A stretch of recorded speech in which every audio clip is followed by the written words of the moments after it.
for the economy. A timely boost, but longer-term issues remain.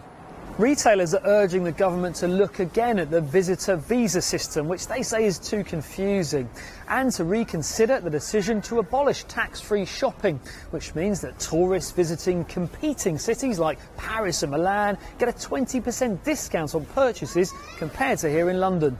It does feel like you've got one hand tied behind your back still. I think you're right, we have, and you know, of course we want to have a level playing field in which to be an international destination, but I think you've got to remember London is still the third most visited capital in the world, and you know, it's super popular. Really, for me, this weekend is the start of London doing what London does best. A big tourism push is underway. The Mayor of London visiting America recently. 60% of inbound tourists are from the US. But domestic footfall is important too, and it's hard to escape the squeeze on incomes. I think it's going to be really busy. I feel like I just want to be in my quiet little place. We'll have a really great time and then it'll be back to budgeting meals. Yeah. Everywhere you look, the Jubilee is underway. There'll be pomp and ceremony. Businesses hope a welcome cash boost as well.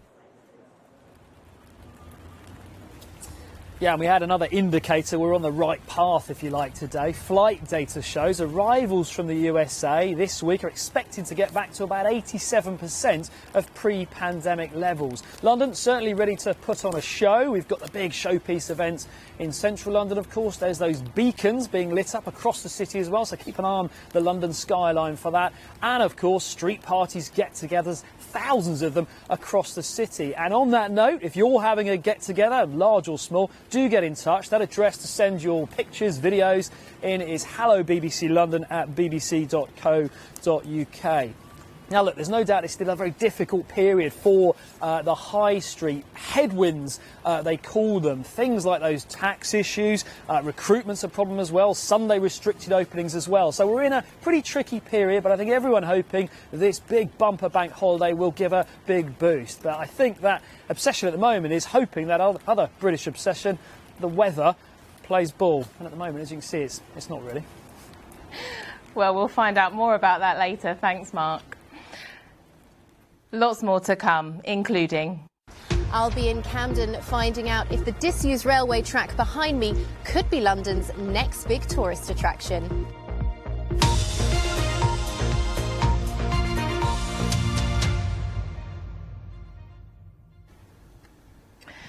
Now to an important but difficult subject for anyone who's experienced it.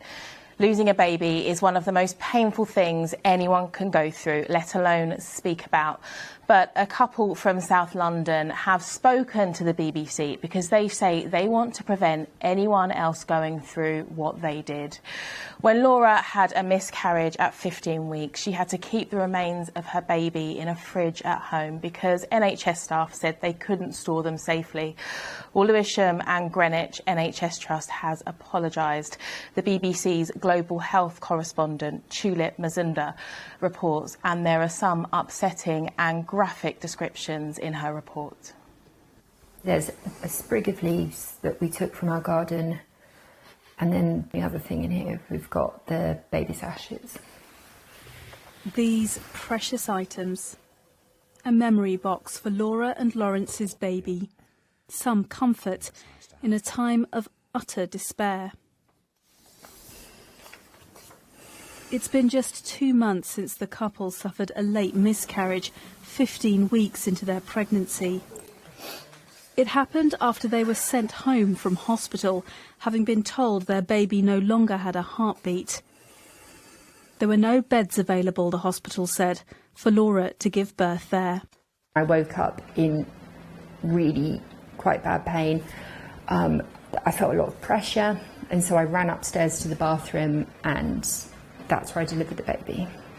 And so I scooped it out, put it in the sink, realised it was a baby boy. The couple called 999, but were advised that this wasn't an emergency. And so they placed their baby's remains in a box and went into A&E, which they say was chaos. There's no one at this hospital who's willing to take charge of our baby, and it's been in a hot room for nearly 5 hours now. So we decided together that I would